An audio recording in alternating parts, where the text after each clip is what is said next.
दोस्तों आज हम करने वाले हैं स्त्री प्रसूति के 30 एमसीक्यू यहाँ पर सॉल्व करने वाले हैं। आप लोगों ने जैसा कि कमेंट में बताया था कि थोड़ा लेवल अप कीजिए, तो हमने अच्छे लेवल के ये क्वेश्चन इस बार हमने लिए हैं। आप जो है अपनी तैयारी को यहाँ से आंक सकते हैं कि आपके जो है कितने क्वेश्चन राइट होते हैं, आपकी किस तरह की तैयारी है। ठीक है, आपको भी मेरे साथ में प्रत्येक क्वेश्चन का आंसर कमेंट करके चलना है। ठीक है, और जैसे ही वीडियो खत्म होती है तो लास्ट में आपको कमेंट करके बताना है कि आपके इन 30 क्वेश्चनों में से कितने क्वेश्चन राइट हुए हैं। ठीक है, ये क्वेश्चन जो है अच्छे लेवल के क्वेश्चन लिए हैं, तो सभी साथी जो है अच्छे से इन क्वेश्चनों को करना। ठीक है, चलिए पहले क्वेश्चन की तरफ चलते हैं। काश्यप अनुसार पुष्पगनी रेवती का मुख्य लक्षण क्या है, बताइए। काश्यप जी के अनुसार पुष्पगनी रेवती का जो है मुख्य लक्षण क्या है। ऑप्शन आपके सामने है। बार बार गर्भपात का होना, मृत बच्चा पैदा होना, समय पर मासिक धर्म न आना, योनि से सफेद पानी आना। बताइए, बहुत अच्छा क्वेश्चन होने वाला है। इस क्वेश्चन का आंसर आपको बताना है। ठीक है, तो चलिए इस क्वेश्चन का जो आंसर होगा वो हो जाएगा ऑप्शन नंबर ए। ठीक है, बार बार गर्भपात होना जो है इस क्वेश्चन का राइट आंसर हो जाएगा। चलिए सेकंड क्वेश्चन पर चलते हैं। गर्भाशय का भार गैर गर्भवती अवस्था में लगभग कितना होता है।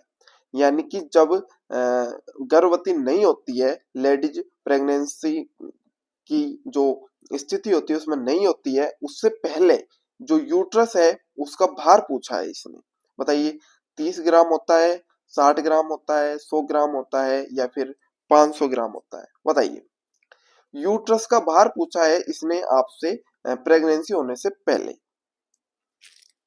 गैर गर्भवती। ठीक है, तो सेकंड क्वेश्चन का जो राइट आंसर हो जाएगा आपका ऑप्शन नंबर बी हो जाएगा, 60 ग्राम। ठीक है, चलिए नेक्स्ट क्वेश्चन पर चलते हैं। अपरा प्लेसेंटा का निर्माण गर्भ के किस मास में पूर्ण हो जाता है। बताइए, अपराय प्लेसेंटा का निर्माण जो है गर्भ के किस मास में पूर्ण हो जाता है। द्वितीय मास में, तृतीय मास में, चतुर्थ मास में या फिर पंचम मास में। बताइए, अपरा का जो निर्माण है वो किस मास में पूर्ण हो जाता है। तो आंसर हो जाएगा आपका ऑप्शन नंबर बी, तृतीय मास के अंदर जो है अपरा का पूर्ण निर्माण हो जाता है।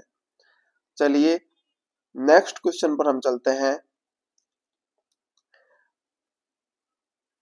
आर्टिफिशियल रैप्चर ऑफ मेम्ब्रेन को आयुर्वेद में किस कर्म के समान माना जाता है। बताइए, आर्टिफिशियल रैप्चर ऑफ मेम्ब्रेन को आयुर्वेद में किस कर्म के समान माना जाता है। भेदन के, लेखन के, पाटन के या फिर विस्त्रावण के। बताइए, राइट आंसर आपको बताना है। दोस्तों इस चैनल पर आपको आयुर्वेद भर्ती, किसी भी भर्ती हो, आयुर्वेद से रिलेटिव, नर्स, कंपाउंडर, फार्मासिस्ट, इनके लिए जो आपको एमसीक्यू जो है उसके क्वेश्चन करवाए जाते हैं। साथ में डिग्री या डिप्लोमा, डीएनपी या बीएससी आयुर्वेद नर्सिंग, उसके लिए भी आपको जो है क्लास प्रोवाइड करवाई जाती है। तो आपके रिलेटिव जो भी है उन सभी तक इस वीडियो को पहुंचाए और वीडियो को लाइक करें, चैनल को सब्सक्राइब जरूर करें।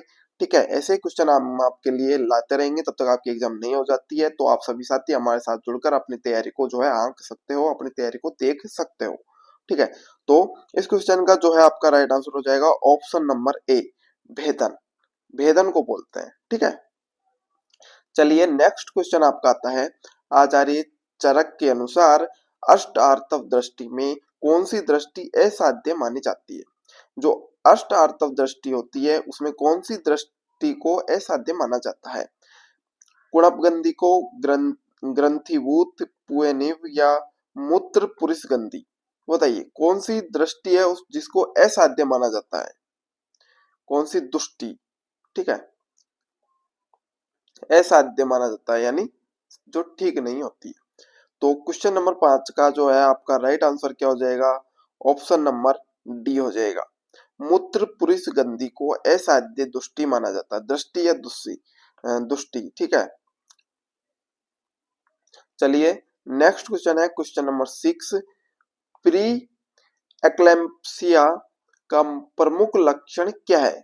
प्री एक्लैम्प्सिया का मुख्य लक्षण क्या है। बताइए, निम्न रक्तचाप, उच्च रक्तचाप और प्रोटीन यूरिया, अत्यधिक रक्तस्राव या फिर मधुमेह? बताइए। तो इस क्वेश्चन का आपका राइट आंसर हो जाएगा ऑप्शन नंबर बी, उच्च रक्तचाप और प्रोटीन यूरिया। चलिए क्वेश्चन नंबर 7 देखते हैं। आचार्य सुश्रुत के अनुसार मूढ़ गर्भ के कितने प्रकार बताए गए हैं?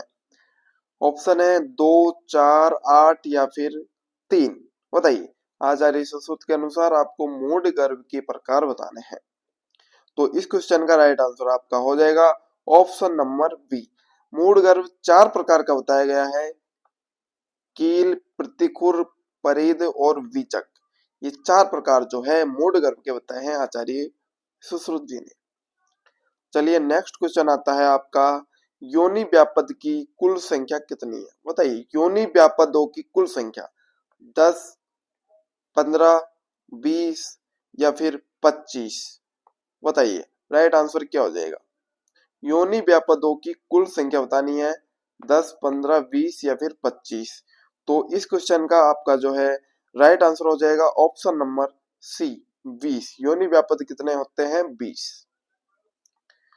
चलिए नेक्स्ट क्वेश्चन आपका आता है, सूती का पोस्टपार्टम की अवधि सामान्यतः कितने दिन तक मानी जाती है? जब जो लेडीज की डिलीवरी हो जाती है उसके बाद में उसका जो है सूती का काल स्टार्ट होता है। ठीक है, डिलीवरी होने के बाद में वो सूती का काल स्टार्ट हो जाता है और वो कितने दिन की अवधि होती है ये आपसे पूछ रहा है। कितने दिन तक जो है सूती का काल माना जाता है? 30 दिन, 45 दिन, 60 दिन या फिर 90 दिन? बताइए राइट आंसर आपका क्या होगा इस क्वेश्चन का। तो इसका राइट आंसर हो जाएगा आपका ऑप्शन नंबर बी, 45 दिन या 1.5 माह तक सूती का काल चलता है। या फिर इसकी जगह जो है आप बता सकते हो, फर्स्ट जो पीरियड आता है तब तक जो है सूती का काल चलता है। ठीक है, चलिए नेक्स्ट क्वेश्चन है, अंतराय प्रक्रिया प्रसव के किस चरण में की जाती है? अंतराय जो प्रक्रिया है वो प्रसव के किस चरण में की जाती है? प्रथम चरण में, द्वितीय चरण में, तृतीय चरण में या फिर कभी भी? बताइए राइट आंसर इसका क्या हो जाएगा। क्वेश्चन नंबर 10, इसका जो है राइट आंसर हो जाएगा ऑप्शन नंबर बी, द्वितीय चरण। नेक्स्ट क्वेश्चन है क्वेश्चन नंबर 11, गर्भाशय ग्रीवा सर्विक्स का पूर्ण फैलाव कितना होता है? जो गर्भाशय ग्रीवा होती है जिसे सर्विक्स बोलते हैं उसका पूर्ण फैलाव कितना होता है? 5 सेंटीमीटर, 8 सेंटीमीटर, 10 सेंटीमीटर या फिर 12 सेंटीमीटर? बताइए इस क्वेश्चन का राइट आंसर क्या होगा आपके अनुसार। तो क्वेश्चन नंबर 11 का राइट क्वेश्चन हो जाएगा ऑप्शन नंबर सी, 10 सेंटीमीटर तक जो है सर्विक्स का फैलाव होता है। चलिए नेक्स्ट क्वेश्चन आता है, मक्कल सूल पोस्टपार्टम पेन के उपचार हेतु किसका प्रयोग श्रेष्ठ है? ठंडे पानी का, पुराने गुड़ और पंचकोल का, घी और शक्कर का या फिर दूध का? बताइए जो मक्कल सूल होता है पोस्टपार्टम पेन उसके उपचार के लिए जो है श्रेष्ठ किसे बताया गया है? तो इस क्वेश्चन का राइट आंसर हो जाएगा ऑप्शन नंबर बी, गुड़ का जल और पंचकोल को जो है मक्कल सूल में बहुत अच्छा बताया गया है। चलिए नेक्स्ट क्वेश्चन आता है आपका,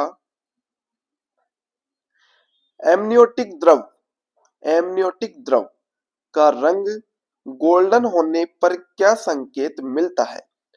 ऑप्शन है पोस्ट मैच्योरिटी, RH असंगति, गर्भस्थ शिशु की मृत्यु या फिर सामान्य स्थिति? बताइए राइट आंसर क्या हो जाएगा क्वेश्चन नंबर 13 का। एमनियोटिक द्रव का रंग गोल्डन होने का क्या संकेत है? तो इस क्वेश्चन का जो है आपका राइट आंसर हो जाएगा ऑप्शन नंबर बी, RH असंगति।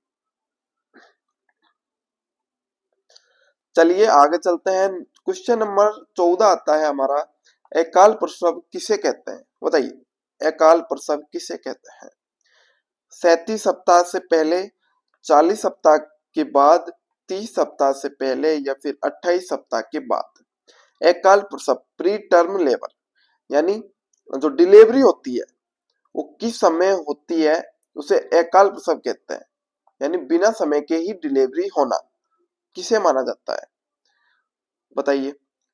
राइट आंसर हो जाएगा क्वेश्चन नंबर 14 का ऑप्शन नंबर ए।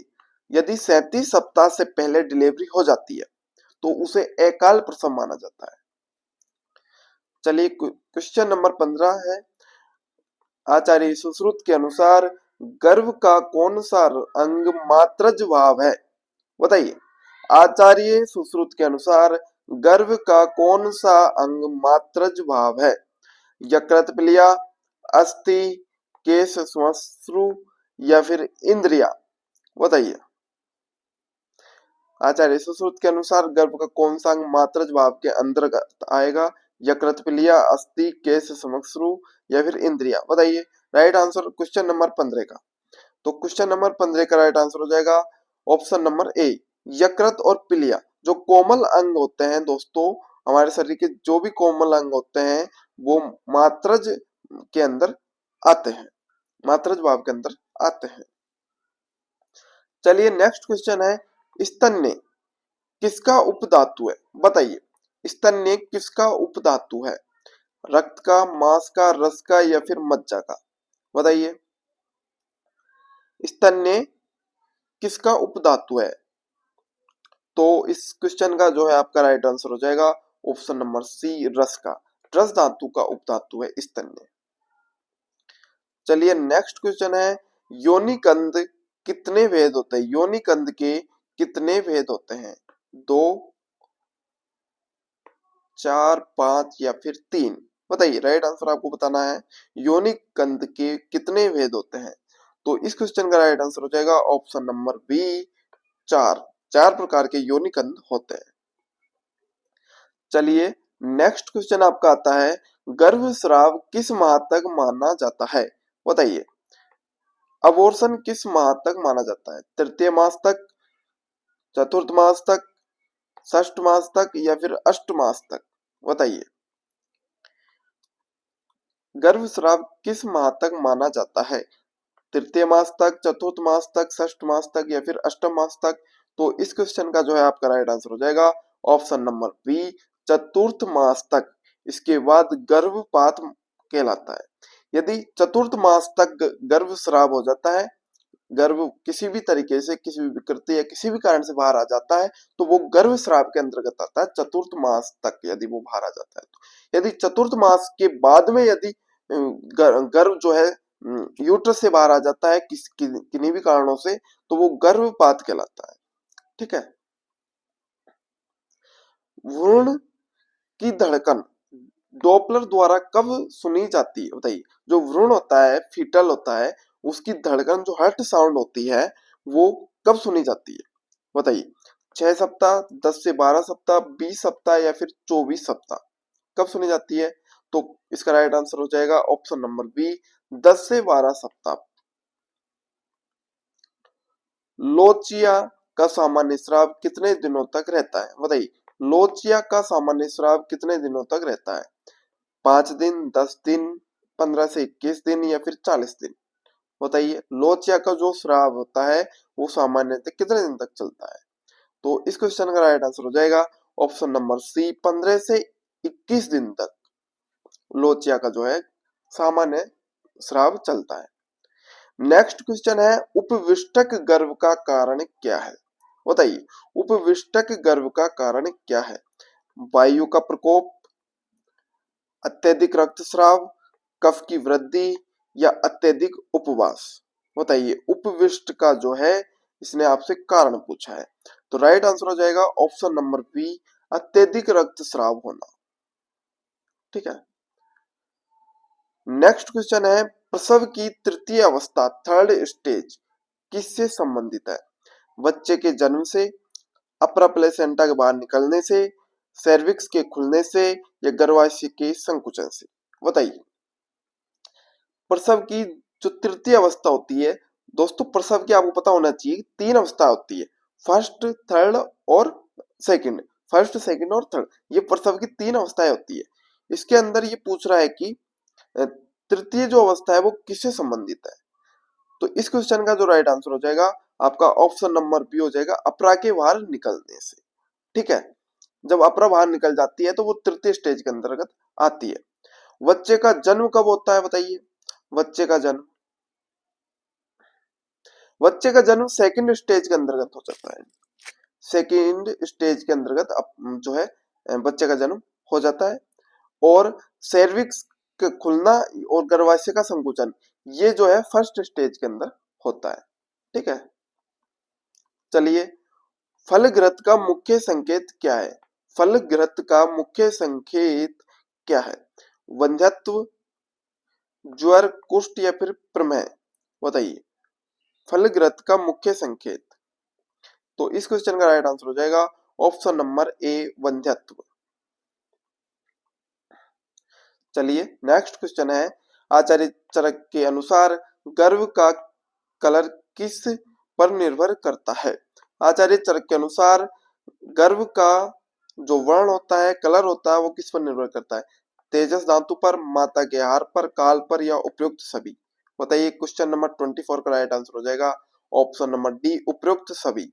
जो गर्भ का वर्ण होता है वो तेजस धातु पर निर्भर करता है, माता के हार पर भी निर्भर करता है और काल पर भी निर्भर करता है। ऑप्शन नंबर डी इसका राइट आंसर यहाँ पर हो जाएगा। चलिए नेक्स्ट क्वेश्चन है क्वेश्चन नंबर 25, पुंसवन कर्म कब किया जाता है? बताइए पुंसवन कर्म कब किया जाता है?